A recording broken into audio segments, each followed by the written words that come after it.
They call it legacy operations. I call it babysitting the apocalypse in a windowless sub-basement. The air down here on the B2 level of the bank's Manhattan headquarters always smells the same. A distinct cocktail of ozone, stale vending machine coffee, and the quiet, humming despair of hardware that should have been decommissioned when the Twin Towers were still standing. I'm Linda. I'm 52 years old. I have a pack of Marlboro Reds waiting for me in my glove box like a lover I'm trying to quit. And I am the only reason 27 million distinct financial transactions happen every night between New York, London, and Tokyo. You'd think the people upstairs, the ones with the Italian suits and the teeth that cost more than my first car, would appreciate that. You'd be wrong. To them, I'm just the grumpy woman in the cardigan who refuses to use Slack because I'm too busy keeping their Ferraris fueled with digital gasoline. If you're the kind of person who enjoys watching corporate Titanic crashes in slow motion, do me a favor and hit subscribe. It helps the team, and honestly, it's cheaper than therapy for me. But back to the grime. Most people think banking is about money. It's not. It's about data flowing through pipes that are rusted, leaking, and held together by digital duct tape. My job is the plumber, but not the kind that fixes your toilet. I'm the kind of plumber who stands knee-deep in radioactive sludge, holding a valve shut with one hand while typing command lines with the other, praying the pressure doesn't blow my arm off. I was sitting at my desk, a heavy, gray laminate monstrosity that survived the 2008 crash better than the economy did, watching a junior engineer named Kevin try to navigate a reconciliation loop I wrote in 1999. Kevin is a sweet kid. He wears ironic t-shirts and drinks kombucha. He looks at my code the way an archaeologist looks at hieroglyphics, with a mix of awe and total confusion. Linda, Kevin stammered, his fingers hovering over his mechanical keyboard like he was afraid it might bite him. The batch script for the Asian markets. It's throwing a syntax error I've never seen. It says error 44, ghost in the machine. I didn't even look up from my crossword puzzle. It's not a syntax error, Kevin. It's a timing delay. The Singapore server farm has a handshake protocol that lags by exactly 300 milliseconds because the physical cable routing in their basement takes a weird turn around a structural pillar. I put that error message in there to remind myself to pause the script manually if the lag exceeds half a second. Just hit F5 and wait. Kevin hit F5. The screen flashed green. The terror drained from his face. How do you remember that? I don't remember it, Kevin. I feel it in my knees. When it rains in Singapore, my arthritis flares up in the server's lag. It's symbiosis. That was the ecosystem. Delicate, ancient, functioning. Then the door opened. You know how the pressure changes in a room when a hurricane blows a window out? That's what it felt like. But instead of wind, it was the overpowering scent of sandalwood, expensive ambition, and pure unadulterated bullshit. Enter Trent. Trent was our new CTO. He had been poached from some Silicon Valley unicorn that disrupted the dog-walking industry or some other nonsense. He was 30-something, wore a suit that was too tight in the ankles, and had a smile that didn't reach his eyes, a shark in loafers. He looked around my domain, my B2 kingdom of humming server racks and tangle wire nests, and his upper lip curled just a fraction of an inch. He wasn't seeing the billions of dollars of infrastructure. He was seeing a museum exhibit. He was seeing something unsexy. He was seeing me. So Trent said, his voice echoing too loudly off the metal cabinets. "This is the engine room, huh?" I slowly capped my pen. I didn't stand up. I learned a long time ago that standing up for men like Trent just makes them think you're ready to take an order. We prefer the core, Trent, but sure, engine works. He walked over to the main mainframe terminal, a beast of machine we affectionately called Big Bertha. He tapped the monitor with a manicured fingernail. Green text on a black screen. Very retro. Is this actually live, or is this just for monitoring? That terminal controls the Swift operational bridge, I said, my voice flat. If you spill your matcha latte on it, the European economy takes a sick day. Trent laughed. It was a dry, hollow sound like shaking a box of rocks. Funny, you're Linda, right? The legacy operations manager? Lead engineer, I corrected. Operations manager implies I manage people. I manage disasters. He nodded, looking past me, scanning the room. Right. Well, Linda, I'm doing a tour of the infrastructure. We're looking to modernize, pivot to the cloud, microservices, agile workflows, bring this bank into the 21st century. I felt a twitch in my left eye. We are in the 21st century, Trent, and the reason we're still solvent is because this retro system actually works. It doesn't need a pivot, it needs respect and regular maintenance. He turned his gaze on me then. It wasn't friendly. It was the look a developer gives a line of code they intend to delete. Respect is great, Linda, but scalability is better. I've been looking at the metrics. The latency down here, it's embarrassing. We're losing milliseconds. In high-frequency trading, milliseconds are millions, and reliability is billions. I shot back. You can have it fast or you can have it right. This system reconciles accounts to the penny every single night across 14 currencies. It hasn't missed a beat in 27 years. You want to replace that with a cloud server hosted in Virginia that goes down every time someone trips over a cord at Amazon? Trent smiled again, that shark-like grin widening. I think you're underestimating what modern tech can do, Linda. You've been down here a long time. Maybe, too long, you get attached to the old ways. It's natural. But we're not running a history museum. We're running a bank. He started walking toward the exit, his heels clicking sharply on the linoleum. At the door, he paused and looked back at Kevin, who was trying to merge into his chair. Nice work, kid, Trent said, ignoring me completely. We'll get you some real tools soon. Get you off this dinosaur tech. Then he left. The silence rushed back in, but it felt different now. The hum of the servers sounded less like a purr and more like a growl. I looked at Kevin. He looked terrified. Called it a dinosaur, Kevin whispered.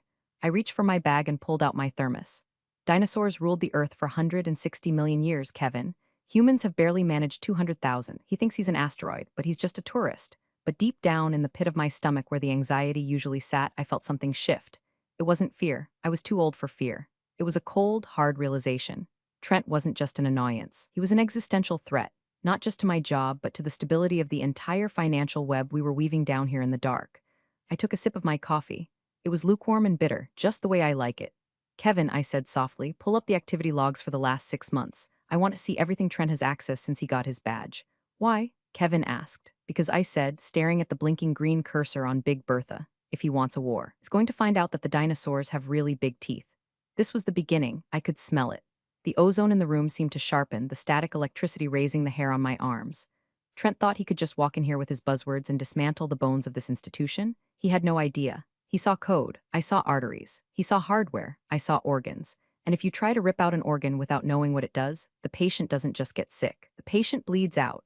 I lit a metaphorical cigarette in my mind because actual smoking down here would trigger the halon gas system and kill us all, and cracked my knuckles. Let's see what you've got, Wonder Boy, I muttered. The first casualty of any corporate war is communication. You stop getting the optional meeting invites, then the mandatory ones, then you stop getting the emails altogether. 2 weeks after Trent's little tour of the dungeon, I was walking past the main conference room on the 40th floor, the sky deck, as they called it. I was only up there because the vending machine in the basement had finally given up the ghost, and I needed caffeine to function. The sky deck is all glass walls, polished chrome, and people who look like they've never had a carbohydrate in their lives. Through the glass, I saw them. Trent, the CFO, the head of trading, and a flock of junior developers who looked like they were barely out of puberty. They were gathered around a massive smartboard. And there, written in red digital ink, was a diagram.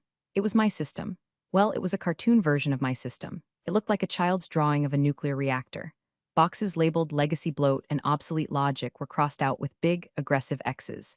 Arrows pointed to a fluffy white cloud labeled the future. I stood there, holding my lukewarm cafeteria coffee, feeling a cold heat spread through my chest. It wasn't anger. Anger is hot and messy. This was clarity. It was the feeling you get when you realize the strange noise in your car engine isn't a loose belt, but the transmission grinding itself into dust. One of the interns, a girl named Sarah who had actually helped debug a Python script last month, looked up and saw me. She froze. She nudged the guy next to her. Trent turned around. He didn't look embarrassed. He didn't look guilty. He smiled and waved, a little shoo-shoo motion with his hand, like I was the cleaning lady interrupting a board meeting. I didn't wave back. I turned and walked to the elevator, my heels sinking into the plush carpet that cost more per square foot than my house. Back in the basement, I didn't yell. I didn't throw things. I did what I've done for 27 years. I dug. Kevin, I said, sitting down at my desk, get me into the shared drive for the Project Phoenix initiative. Kevin looked up from his monitor, eyes wide. I don't have access, Linda. It's restricted to the strategy team. Kevin, I said, voice low and dangerous. I am the root admin for every server in this building. I have access to God's email if he uses our Exchange server. Get me in. 2 minutes later, I was reading the documentation. And it was worse than I thought. It wasn't just a modernization plan. It was an execution order. They were planning to decommission Process X. Now, let me explain Process X to you in terms that don't require a computer science degree. Imagine the bank is a human body. The trading desk is the mouth, eating money. The accounts are the stomach. Process X is the autonomic nervous system. It's the thing that tells the heart to beat and the lungs to breathe while the brain is sleeping. It's a middleware layer I wrote in 2002 to bridge the gap between the old COBOL mainframes and the new Java-based web interfaces. It handles the overnight reconciliation. When the US markets close and the Asian markets open, there's a weird limbo period where money exists in two places at once due to time zones and settlement delays. Process X freezes the accounts for exactly 1.4 seconds, verifies the funds, and then releases them. If you remove Process X, the system doesn't know the money has moved. It tries to spend the same dollar twice. It's called a double spend attack, and in the crypto world, it destroys currencies. In the banking world, it's federal prison time and global collapse. Trent's documentation called Process X redundant latency. Redundant, I whispered, reading the PDF on my screen. He thinks it's a bug. He thinks the delay is a bug. I read further. They plan to bypass the legacy bottleneck by routing transfers directly through a new API, an API that had no concept of the 1.4-second settlement gap. I sat back in my chair, the leather creaking under my weight. The air in the room felt thinner. What is it? Kevin asked. He could sense the shift. The kid was learning. They're going to cut the brake lines, Kevin, I said, staring at the glowing screen. They think the brakes are slowing down the car, so they're just cutting them. We have to tell them, Kevin said, standing up. We have to go up there and explain it. I looked at the ceiling, imagining the meeting going on 40 floors above us. I imagined walking into that room, explaining the intricacies of transactional integrity to Trent. I imagined his shark smile. I imagined him saying, "Thanks, Linda, but we need people who can scale." "No," I said. "We don't tell them yet." "Why not?" "Because they won't listen. They have to see the wall before they believe in the crash." I started typing. Not code, notes. I created a new folder on my personal encrypted drive. I named it the autopsy. I spent the next 4 hours documenting exactly what would happen. I pulled the logs from 2008 when a glitch in the old system caused a similar error. I pulled the patch notes where I fixed it. I traced the dependencies. I mapped the entire neural network of the bank's transfer system. By 6 p.m., I had a dossier that proved mathematically that Trent's plan was suicide. But I knew it wasn't enough. Facts don't matter to men like Trent. Narratives matter. And his narrative was new as good, old as bad. I was old, therefore I was bad. I packed up my bag. I put on my coat, a heavy wool trench that had seen better days. "Kevin," I said on my way out, "do not fix anything this week unless it is literally on fire. If a server lags, let it lag. If a report is late, let it be late. But why?" Because I said, pausing at the door, "They need to feel the weight of what we carry. If we keep making it look easy, they'll think it's useless." I walked out into the cool evening air of Manhattan. The city was alive, lights blinking, cars honking. A chaotic, beautiful mess. It worked because thousands of invisible people like me kept the traffic lights timed and the subways running. Trent wanted to fire the invisible people. I lit a cigarette, the flame of the lighter illuminating my face for a brief second in the darkening street. I took a deep drag, the smoke filling my lungs, familiar and toxic. "All right, Trent," I whispered to the glass tower looming behind me. "You want to drive the car? Here are the keys, but don't come crying to me when you hit the tree." I went home, poured myself a glass of cheap Merlot, and waited. The strategy session was over. The war was just beginning. And I had the ultimate weapon. I knew how the world ended. He didn't even know it was fragile. The request came down on a Tuesday morning, flagged with high importance red exclamation points. Subject, urgent. Legacy knowledge transfer/documentation audit from Trend Test, CTO to Linda M. Legacy Ops. Linda, per our modernization initiative. You need full documentation on all legacy dependencies by EOW. We're moving to the migration phase next month. Please upload all schematics, code comments, and logic flows to the new Confluence page. We need to democratize this data. No more silos. Democratize, I scoffed, reading the email. He means he wants to loot the temple before he burns it down. It was the classic move. They couldn't fire me yet because they didn't know what I did, so they were trying to download my brain into a wiki page.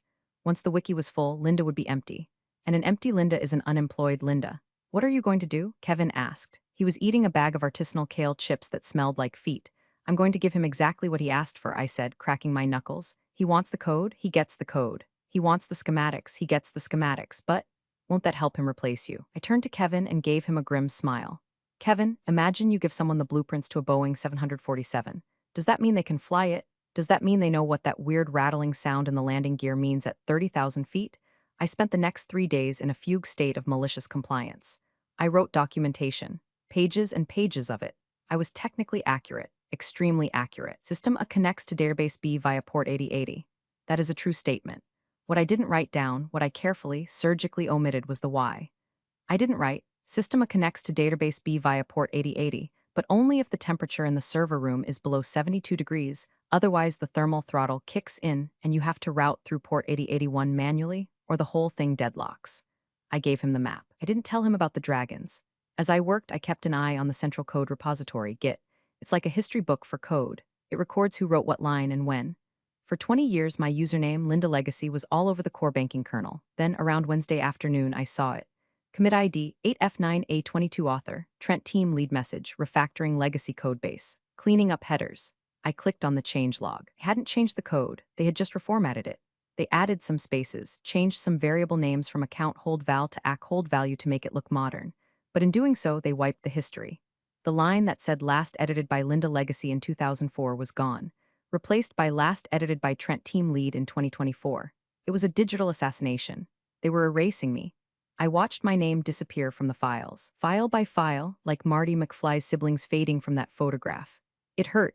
I'm not going to lie. I'm a cynic, I'm tired, and I'm bitter, but I'm also proud. I built this. I kept the lights on through the 2008 subprime crisis while these kids were still in diapers. I patched the Y2K bug while the rest of the world was partying like it was 1999. And now, some 25-year-old with a degree in user experience was pasting his name over my work. I stopped typing. I looked at the documentation I was writing. It was too helpful. Even without the Y, it was too good. I highlighted the section on the overnight settlement bridge, the critical piece, the heart of the beast. Delete. I rewrote it. The overnight settlement bridge handles routine data transfer. It is a standard SQL query. Standard, I whispered. Good luck with that. I wasn't just hiding the landmines anymore. I was polishing them so they looked like stepping stones.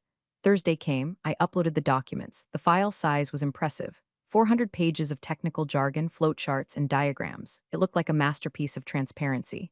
To the untrained eye, it was the keys to the kingdom. To me, it was a suicide note addressed to the bank's solvency. Trent replied 10 minutes later. Thanks, Linda. I'll take it from here. Great work on the handover. Handover. The word hung in the air like a bad smell. I stood up and walked over to the main server rack. The lights were blinking, steady, rhythmic, green, thump, thump, thump, thump, the heartbeat of the bank. I reached out and touched the cold metal of the casing. I'm sorry, old girl, I murmured to the machine. They don't love you like I do, they're going to hurt you. Kevin was watching me. He looked scared. He'd seen the Git history too. He knew what was happening. Linda, he said, they're pushing the new code to the staging environment on Monday. The refactored version. I know, I said, if they push that to production. Without the middleware, chaos, I finished for him. Should we stop them? I looked at Kevin. I looked at the coffee stain on the carpet. I looked at the picture of my cat taped to my monitor. I thought about the 401k matching they had cut last year. I thought about Trent's shark smile. I thought about my name being erased from the history books. No, Kevin, I said, my voice ice cold. We don't stop them, we let them learn. But the clients, the transfers, are not my problem anymore, I said. According to the new documentation, I'm just a legacy operator. And legacy operators don't understand the cloud, right? I sat back down. I opened a solitaire window. Trent wants to be the captain, I said, moving a red king onto a black. Let's let him steer the ship. I had mapped out the disaster. I knew exactly where the iceberg was. I knew exactly how fast they were going. And I had just handed the captain a map where the iceberg was labeled open water. It was cruel. It was petty. It was professional malpractice. And it felt absolutely fantastic. Friday, the day of the all-hands operations sync. It's a conference call that involves 40 people, 35 of whom have no business being there. It's mostly managers congratulating each other on alignment and bandwidth. I usually put it on mute and listen to true crime podcasts, but today I was listening. Today was the go/no-go decision for Monday's rollout. The voice on the speakerphone was Trent's. He sounded pumped. He sounded like a high school quarterback before the homecoming game. All right, team, Trent boomed, his voice crackling slightly over the Polycom unit that sat in the center of my desk like a plastic spider. We've reviewed the legacy docs provided by Linda. Thanks for that, by the way, and the refactoring is looking solid. The dev team has successfully mirrored the database structure in the new cloud environment. We are looking green for a Monday morning cutover of the settlement layer. The room went silent. Well, the virtual room. I leaned forward. I pressed the unmute button. It made a loud beep that probably echoed in the sleek conference room upstairs. Trent, this is Linda, I said. My voice was calm, measured. The voice of a flight attendant telling you to brace for impact. Go ahead, Linda, Trent said, a hint of impatience in his tone. He wanted a victory lap, not a Q&A. I'm looking at the staging logs, I said, staring at the screen where Kevin had pulled up the test results. I see you've successfully mirrored the database, but I'm not seeing the latency emulation for the Asian market handoff. The new API is processing requests instantly. Exactly, Trent interrupted. That's the point, Linda. We eliminated the lag. We're real-time now. No more waiting for your ghosts to clear. Trent, I said, choosing my words with the precision of a bomb defusal technician. The lag isn't a bug. It's a reconciliation window. If you process instantly, before the foreign exchange desk confirms the rate, you're going to execute transfers at the previous day's closing price. If the yen swings more than 0.5% over the weekend, we're going to be eating the difference on about $4 billion worth of trades. There was a pause, a long, heavy pause. For a second, I thought he might listen. I thought maybe, just maybe, the sheer number 4 billion would penetrate his reality distortion field. Then, a chuckle. Linda, Trent said. The condescension dripped from the speakerphone like molasses. You're thinking in 1990s logic. The new Oracle feeds are live. We catch the rate changes in microseconds. We don't need a window, we have an algorithm. An algorithm that was tested on historical data, I countered. not live market volatility. Look, Trent snapped, his patience gone. I know it's hard to let go. You built a system that worked for its time. But frankly, a script kid could code circles around your old batch files today. We're moving forward. The decision is made. Monday, 9 o'clock a.m., we flip the switch. A script kid. The insult hit me in the chest. I've spent weekends sleeping on the floor of this server room. I've missed birthdays, anniversaries, and one funeral to keep this bank running. I wrote the code that saved them from the flash crash of 2010. He compared me to a teenager in a hoodie copying code from Stack Overflow. I looked at Kevin. His jaw was on the floor. He looked at me, waiting for the explosion. Waiting for me to scream, to resign, to threaten. I smiled. It was a terrifying smile. It was the smile of a predator that has just stopped hunting and decided to simply wait for the prey to die of stupidity. Understood, Trent, I said into the phone. You're the CTO, it's your call. Just let me know when the circle's complete. Will do, Trent said, dismissing me. All right, moving on to the marketing updates. I muted the phone, I stood up. Kevin, yeah, go home, but it's only 2 o'clock p.m. Go home, Kevin, take the weekend off, turn off your phone, do not check your email, do not log in. Linda, what are you going to do? I walked over to the main console. I pulled up my personal admin script, the one called the janitor. It was a collection of automated patches, cron jobs, and error catchers that I had running in the background for years. It was the invisible safety net that caught all the mistakes the sloppy junior devs made. It was the thing that scrubbed the data, checked the dates, and paused the system when it got too hot. I'm going to do exactly what Trent wants, I said. I'm going to stop interfering. I'm going to let his superior code run without my obsolete crutches. Typed a command, sudo service janitor stop. The terminal prompted me, are you sure? Y/N, I didn't hesitate. I hit Y, then enter. A series of small green lights on the server rack flickered and went dark. The hum of the room changed pitch. It became slightly louder, slightly rougher. The safety rails were gone. I'm just letting the script kid drive, I said. I grabbed my purse. I grabbed my coat. I looked around the room one last time. See you Monday. Bring popcorn. I walked out of the building with a lightness in my step I hadn't felt in years. The weight was gone. It wasn't my bank anymore. It was Trent's bank. And Trent was about to find out that gravity is a very harsh mistress. The canary had stopped singing. Now the gas was filling the mine. Monday, 7:45 a.m. The office was buzzing with that specific Monday energy, half dread, half caffeine. People were talking about their weekends, their brunch spots, their kids' soccer games. They were oblivious. They were walking on the deck of the Titanic, complaining about the buffet, while I knew the iceberg was already in the hull. I sat at my desk in the basement. I didn't turn on my usual array of fix-it scripts. I didn't open the terminal windows I usually kept open to monitor the health of the database. Instead, I opened a single dashboard, global transaction volume, real time, and I made a cup of tea, Earl Grey, hot. Kevin came in at 8:15. He looked pale. He looked like he hadn't slept. Did you turn it back on? He whispered, putting his bag down. Turn what back on? I asked innocently, blowing on my tea. The janitor script, the safety net. Trent said our legacy tools were holding us back, Kevin. I wouldn't want to impede progress. Kevin swallowed hard. He pulled up his chair and logged in. Oh God, he muttered. The pre-market queue is already building up. New API isn't batching them. It's trying to push them all through at once. Scalability, I said, taking a sip. 8:30 a.m. The markets in London were closing their midday gap. The New York pre-market was heating up. On the dashboard, a line that was usually a gentle curve started to look like a jagged mountain range. Upstairs, I knew Trent and his team were in the war room. They were probably high-fiving. They were probably looking at their own dashboards, ones that showed CPU usage and cloud uptime. Those dashboards were green because the cloud was up. The servers were running. The problem wasn't hardware, it was logic. And logic doesn't show up on a CPU graph until it destroys the data. 8:45 a.m. The auto-purge scheduler, a nasty little utility that deletes orphan transaction records to save space, woke up. Normally, my scripts put a leash on this dog, telling it, down, boy. Wait until verification. Today, the dog was off the leash. I watched the log file scrolling on my secondary monitor. Deleting record ID, 994,822, success. Deleting record ID, 994,823, success. It's eating them, Kevin whispered, horror in his voice. The new system isn't tagging the pending transfers correctly, so the purge script thinks they're junk data. It's deleting live wire transfers. It's just cleaning up the environment, I said, very efficient. Linda, that's the payroll batch for a Fortune 500 company. Oops, I said, no emotion, just a flat observation. 8:55 a.m., my phone rang. It was the help desk manager. Hey Linda, we're getting a few tickets from the Asia Pac team. They say their end-of-day reconciliation numbers are off. Like, way off. Can you check the batch? I'm sorry, I said. Per the new directive, all legacy batch operations have been deprecated. You'll need to route that ticket to the cloud migration team. Trent is the point of contact, but they don't answer the phone. I guess they're busy scaling, I said, and hung up. 9 o'clock a.m. Opening bell on Wall Street, the floodgates opened. The volume on the dashboard spiked vertically. It went from a mountain range to a rocket launch.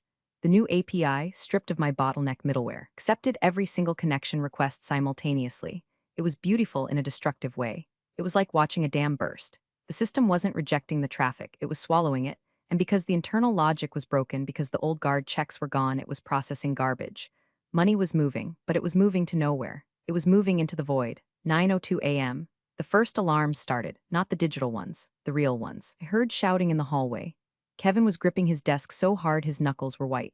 Linda, the queue is deadlocked. The database is locking rows faster than it can release them. It's going to seize. I checked my watch. Wait for it, I said. 9:03 a.m., total systemic cardiac arrest. The dashboard flatlined. The throughput dropped to zero, not a slow decline. A cliff, silence.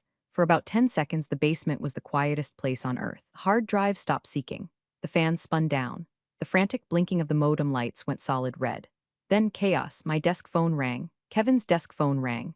The emergency red phone on the wall, which I had only heard ring twice in 20 years, started blaring like a fire truck.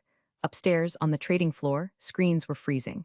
Billions of dollars in liquidity had just evaporated into the ether of a refactored cloud instance. I calmly reached out and unplugged my phone. "Tea's getting cold," I said. The countdown was over. The bomb had detonated.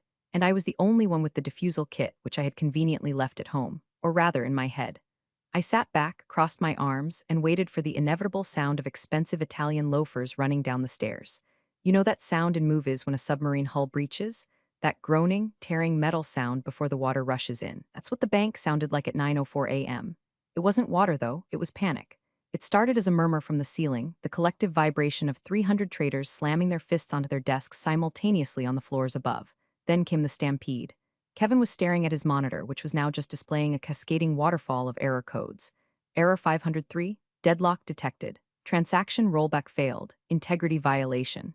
It's all failing, Kevin stammered. The retry loops are attacking the primary database. It's a DDoS attack, but we're doing it to ourselves. Self-inflicted wounds are always the hardest to treat, I noted, opening a bag of pretzels. The door to the server room burst open. It wasn't Trent yet. It was Mike from the treasury desk. Mike was a guy who usually looked like he'd just stepped out of a GQ photo shoot. Right now, he looked like he'd been chased by wolves. His tie was crooked and he was sweating through his shirt. "Linda," he screamed, bypassing pleasantries, "we can't clear the Fed wire. The interface is frozen. I have $400 million meant for the Deutsche Bank settlement stuck in pending.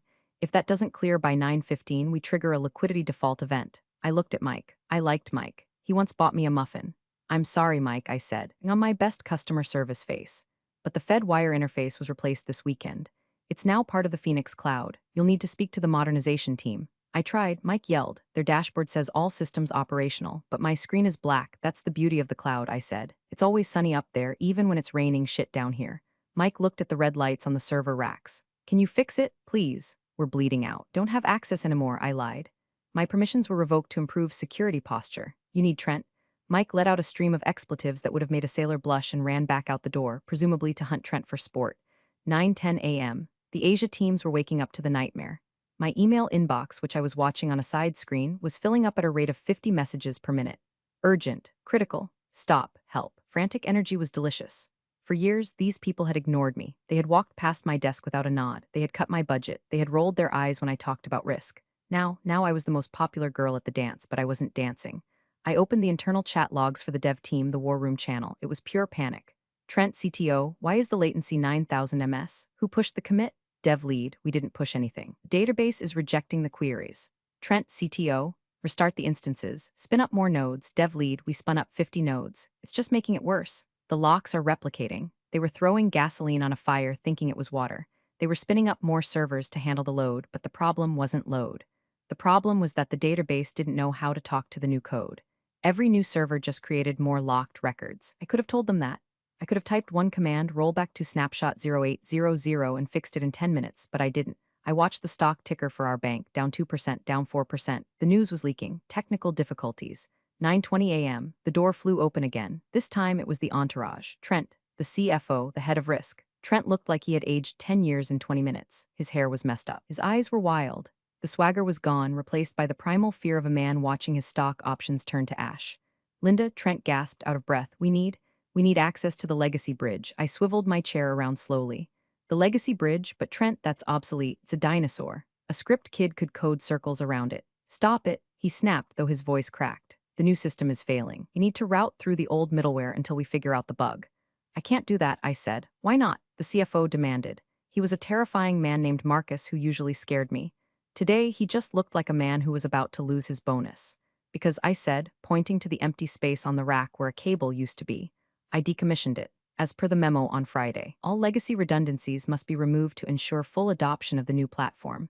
I pulled the plug, Trent. Literally. Trent stared at the empty port. He looked like he was going to vomit.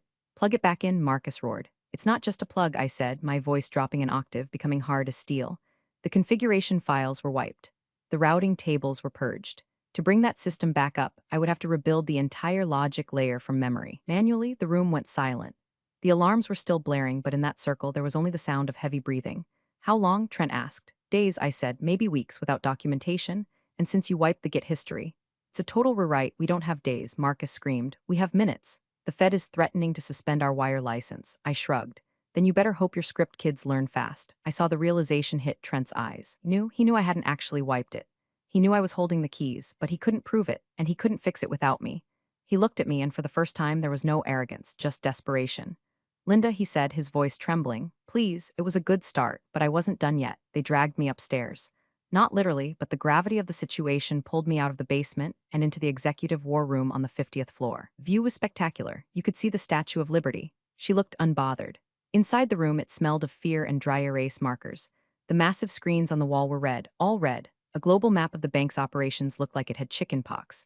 There were about 15 people in the room. Developers, VPs, PR crisis managers. They were all yelling into phones or typing furiously on laptops. When I walked in, the room quieted down. It was like the doctor walking into the waiting room to tell the family the surgery went wrong. Status, Marcus, the CFO, barked. He was pacing the length of the table. Trent was slumped in a Herman Miller chair, looking at a tablet. We tried to fail over to the backup data center in New Jersey, but what? Marcus demanded. But the backup was configured to mirror the live environment, Trent whispered. It replicated the error. New Jersey is dead too. Of course it was. Because they didn't understand that redundancy means having a different system, not a clone of the broken one. We are currently blind, the head of risk said, his face gray. We don't know who owns what. We have trades settling in Tokyo that we can't verify. If we don't get the ledger back online by 10 o'clock a.m., the cascade effect triggers default clauses in our counterparty contracts. We are looking at billions in liability, not to mention the reputational damage. We are done. Everyone looked at Trent. Trent looked at the table, then Marcus looked at me. Linda, Marcus said. His voice was different now. It wasn't the voice of a boss, it was the voice of a customer. Trent says you can't bring the old system back. Is that true? I walked to the whiteboard. I picked up a black marker. I ignored the millions of dollars of technology in the room and drew a simple square. This is the bank, I said. I drew a line coming out of it. This is the money. I drew a jagged line cutting the connection. This is Trent. There was a nervous shuffle in the room. The system isn't dead, I said, capping the marker. It's in a coma. The logic is confused because you fed it contradictory instructions. You told it to be fast and safe without the mechanism that ensures safety. Can you wake it up? Marcus asked. I can, I said. Trent's head snapped up. You said the files were wiped. I lied. Said simply, I'm a sysadmin, Trent. We never delete anything, we just hide it.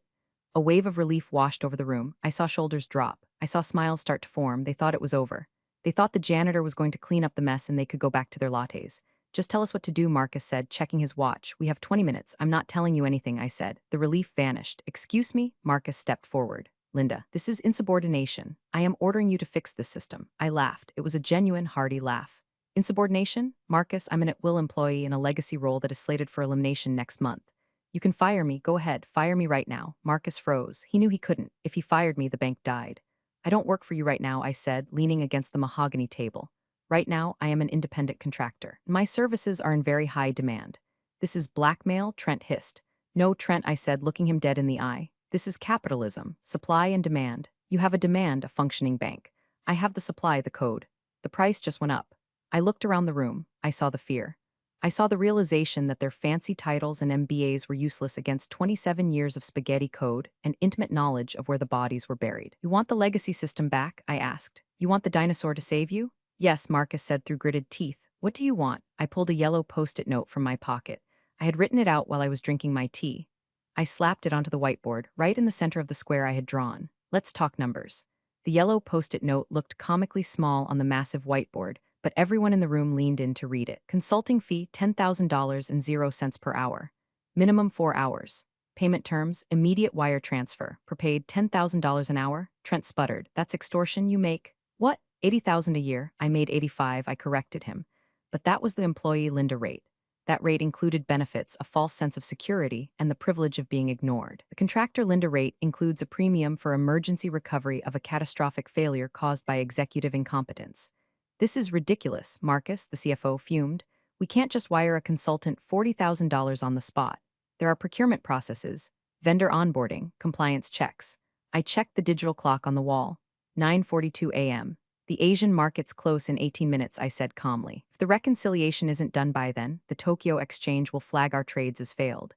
Do you know what the penalty is for a failed settlement of this volume? It's usually about 0.5% of the total value. I did some mental math. On $4 billion, that's $20 million, plus the SEC fines, plus the lawsuit from the shareholders. I turned to Marcus. So, you can lose $20 million in 18 minutes, or you can pay me 40 grand right now. It's a simple ROI calculation, Marcus. I thought you guys loved those. Marcus looked at the clock. He looked at the red screens. He looked at me. He was sweating. He realized that I wasn't bluffing. He also realized that I was right. 40,000 was a rounding error compared to the disaster unfolding. Can you actually fix it? He asked, his voice low. In 18 minutes, I can fix it in 12, I said. Marcus pulled out his phone. He dialed a number. Get me Treasury. Yes, emergency override. I need a wire transfer pushed through immediately.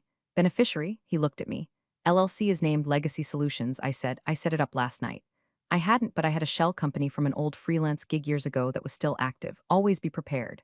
I gave him the routing number. Yes, 40,000. Immediate release. Override the flagged checks. Authorization code Alpha Zulu 9. He hung up. It's done. You'll see it in your account in 2 minutes. I'll wait for the confirmation, I said, folding my arms. We don't have time to wait, Trent yelled. We always have time for verification, I said. That's the lesson of the day, isn't it? 2 minutes passed. Agonizing, silent minutes. The phone in the center of the table beeped. Wire confirmed. I checked my banking app on my phone. There it was. $40,000. More than I used to make in 6 months, earned in the time it took to drink a cup of coffee. All right, I said. Move. I walked over to Trent's laptop. He scrambled out of the chair like it was on fire. I sat down. It was a nice laptop. MacBook Pro top specs. Shame the operator was defective. I opened the terminal. The text was white on black. First, I said, typing as I spoke. We kill the new API. Kill all -9 process Phoenix on the big screen. The jagged lines of the failing transactions flatlined to 0. Now, I said, we wake up the dead. I accessed the hidden partition where I kept the real system. The one I supposedly wiped. Mount/dev/sda1/mnt/legacy service process X start. What are you doing? A junior dev asked, watching over my shoulder.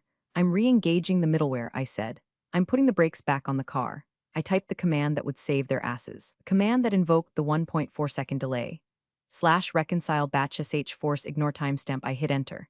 For 3 seconds, nothing happened. The cursor blinked. The room held its breath. Then scrolling text, green text, connecting to Singapore, success, connecting to London, success, verifying ledger.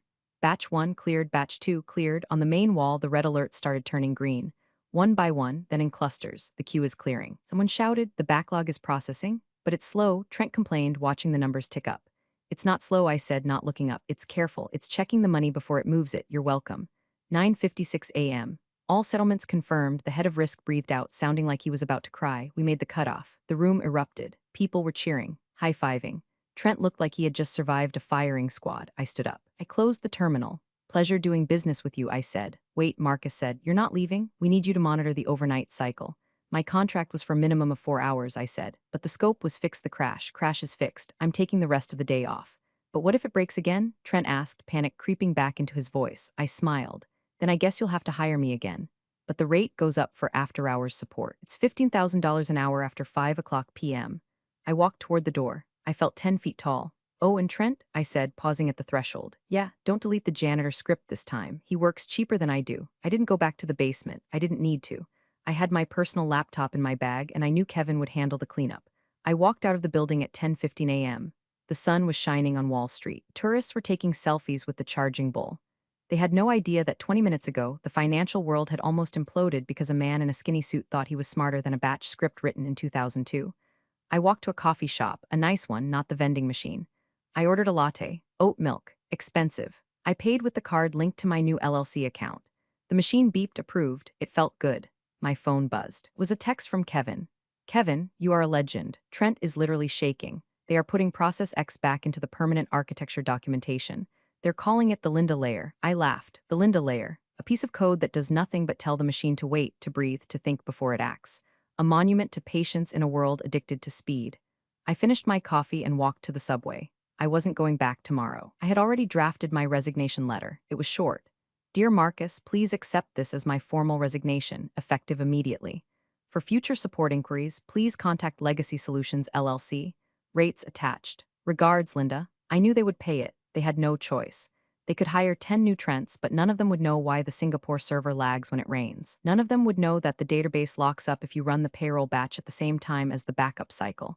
I had spent 27 years being invisible, being the legacy, the dinosaur. But here's the thing about dinosaurs, they were the apex predators for a reason.